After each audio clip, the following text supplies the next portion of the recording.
Today we'll work on a few combinations where we'll put together some footwork and hip work, and our goal is to become more daring in mixing familiar steps. Often we learn a particular move as, say, a travel step, and we only perform it as a travel step in a context of walking. Or we learn a move as a static display move, like a hip drop, like this, and we only do it standing in place, and we always repeat it 2 times, and so on.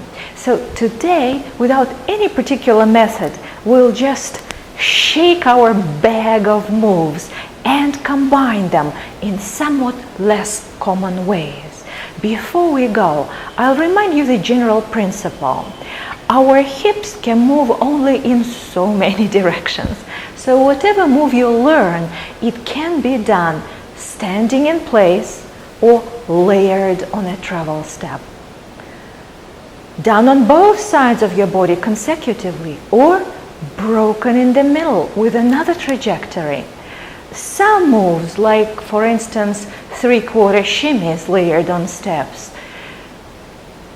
seem to go better in bunches. You need to see a few repetitions to fully grasp the effect of your hips drawing this delicate, fast pattern. But if you slow them down, you can totally do one type of shimmy on one side and the other on the other side, and so on. A lot of modern Oriental dance is based on this deconstruction of classic moves. My theory is it's because of the workshop circuit, where lots of instructors are competing to be invited from studio to studio to teach Oriental dance workshops. That's how they make their living, on the workshop circuit. So they prove their expertise by teaching you something they hope you don't know yet, and most of the time they succeed and come up with new variations. As a result, you as a student are growing in dance faster, but the texture of Oriental dance gets loaded with things that are sometimes not very organic. And yet this is how all arts develop. Students have better technique than the instructors. If you look at the dance stars of, say, 20 or 40 years ago, you notice how much simpler their technique was. The expressivity was not as intense.